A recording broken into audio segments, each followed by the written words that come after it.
윤석열 대통령은 확실히 국민들이 자기 편이라고 완벽하게 이해했다고 보고, 이제 사실 정치의 전략 속에서는 누가 누굴 더 싫어하냐의 싸움인데, 사실 지금 현재 지금 당장은 국민들이 국회의원을 더 싫어하긴 합니다. 왜냐면 국회의원들이 생각보다 일을 너무 못하긴 했어요. 이번 국회가 좀 무능력한 사람들이 많이 모여있던 것도 팩트고, 근데 윤석열 대통령의 비호감 포인트는 당연히 전략적으로 자기 스스로 분석을 했겠죠. 대통령실에서 분석한 비호감 포인트는 생각보다 정쟁의 정치적 영역에서만 머물러 있는 경우가 많기 때문에, 왜냐하면 어쨌든 윤석열 대통령의 경우에 일단은 신기하게도 첫 번째 선거, 사실상 모든 첫 번째 공직 선거가 대통령 선거였는데 당선된 걸 보면은 확실히 하늘이 낸 사람은 맞습니다.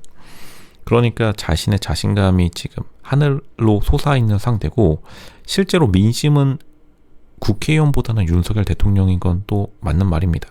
그러니까 지금 국회가 계엄 해제 표결을 했다 하는데, 일단은 그것만으로 국민들을 설득시킬 수 있을 것인지, 국민들이 정말로 촛불 집회를 뛰쳐나갈 것인지, 로쇼는 그렇지 않다고 봅니다. 실제로 일단은 윤석열 대통령이 굉장히 지금 영리하게 움직이고 있기 때문에, 이게 결국에는 이 시점을 보면은, 그렇다면 왜 지금인가?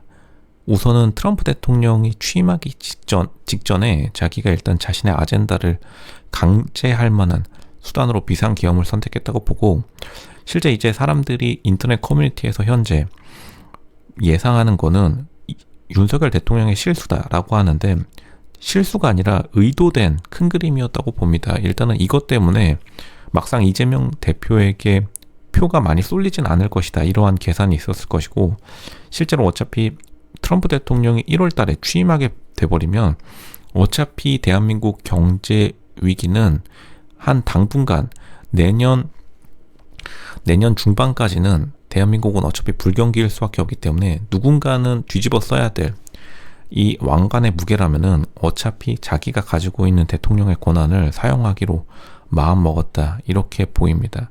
그리고 지금 여당도 자기 편이 아니기 때문에, 여당이라고 하면은 자신의 편이라고, 빨간색 당이요.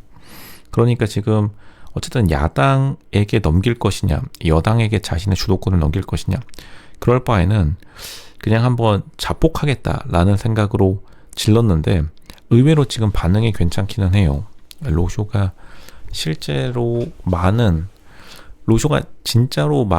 대선을 맞췄는데, 한 번 빼고 트럼프 대통령의 재선, 그러니까 2020년 미국 선거요, 그때 빼고 다 맞췄는데, 이번에도 사실 윤석열 대통령의 반응이 꽤 괜찮은 걸 보면은 정말로 하늘의 편이 지금 윤석열 대통령을 가리키고 있다, 이렇게 보일 수밖에 없고, 물론 지금이야 이제 사람들이 좀 놀라기도 하고, 지금 밤이니까 사람들이 뭐 윤석열 대통령을 비판하는 여론이 살짝 더 많은 거는 팩트인데, 일단은 한 일주일만 지나도 일단 윤석열 대통령의 원래 전략적 목표인 자신의 의지를 알리는 데는 다 성공한 이유일 테고, 그리고 막상 사람들이 국회의원의 편을 들어준다? 그건 절대로 아니라고 봅니다. 왜냐하면 이미 국회의원들도 사실 국민들의 민심과 굉장히 많이 떨어져 있는 상태에서 누가 더 국민들의 민심을 더 잃었냐의 싸움인데, 확실히 국회의원들이 더 민심을 더 많이 잃었기 때문에 윤석열 대통령은 어떻게 보면 지금 가지고 있는 리스크가 와이프 리스크 정도밖에 없죠. 지금 뭐 각종 주변 사람들이야, 그 사람들 뭐 여론조사 요 의혹들이야 뭐 애들 장난이고, 솔직히 말하면 이제 가장 큰 리스크가 와이프 리스크인데, 와이프는 어차피 사실 남남이기 때문에 어쨌든 남의 편이라고 하죠. 남편도 뭐 와이프야 뭐 갖다 버리면 그만이고, 결국에는 윤석열 대통령 자체의 흠집은 그렇게 크게 많이 있지 않아요. 생각해보면 윤석열 대통령을 흠집 내기 어려우니까 와이프를 끌고 들어간 건데, 정치적 쟁점으로요. 그러니까 어차피 윤석열 대통령이 지금 잃을 게 많이 없습니다. 정 안 되면 와이프 내다 버리면 돼요. 그리고 그런데 비해서 사실 여당도 그렇고 야당도 그렇고 내다 버릴 게 많이 없다. 그러니까 잃을 게 많은 측은 국회의원들이 훨씬 더 많습니다. 국회의원들이 지금 윤석열 대통령의 이 계엄을 억지로 해제하려고 한다면 사실 윤석열 대통령도 어쨌든 대한민국 국민들의 직접 투표로 선발된 사람이기 때문에 이 국회의원들이 지금이야 반발심으로, 왜냐면 국회를 지금 봉쇄해버렸으니까요.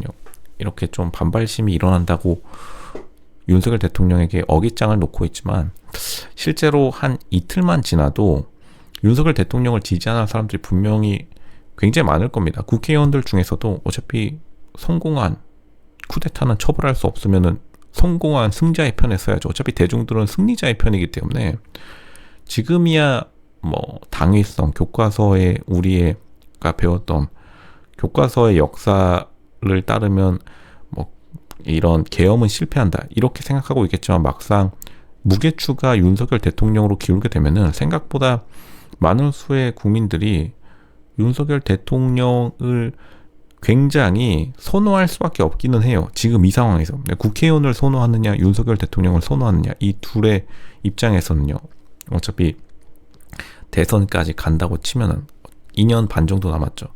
지금 윤석열 대통령이 잃을 게 없는 전략을 사용하고 있기 때문에 상대방이 움직이기가 굉장히 어렵다.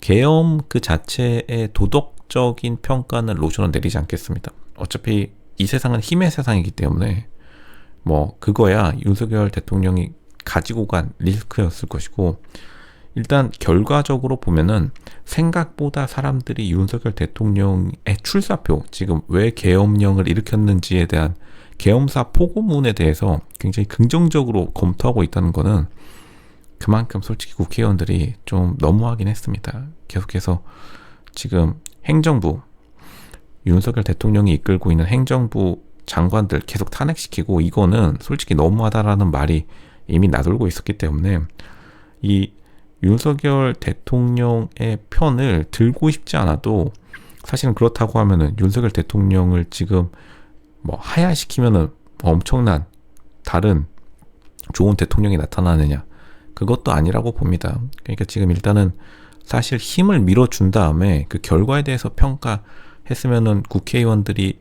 굉장한 힘을 얻었을 텐데, 실제로 윤석열 대통령이 취임하기도 전부터 발목을 너무 많이 잡아버렸기 때문에 생각보다 사람들이 계엄령인데도 뜨뜻미지근하다, 그만큼 많은 분노를 오히려 윤석열 대통령이 아니라 국회의원에게 하고 있다는 것 자체가 사실은 많은 당혹감을 국회에게 안겨주고 있다고 봐요. 그만큼 국회에 사실 도둑놈이 많은 거죠. 그것도 맞는 말이긴 합니다. 뭐 헌법 다 중요하지만 먹고 사는 게 힘든데, 지금 거기 국회에 지금 윤석열 대통령 혼자 앉아있느니 거기 군인들이 앉아있느니 다 똑같습니다. 지금 먹고 살기 힘든데 결국에는 이 어려운 경제가 어려운 전국을 만들어냈다, 이렇게 평가하겠습니다.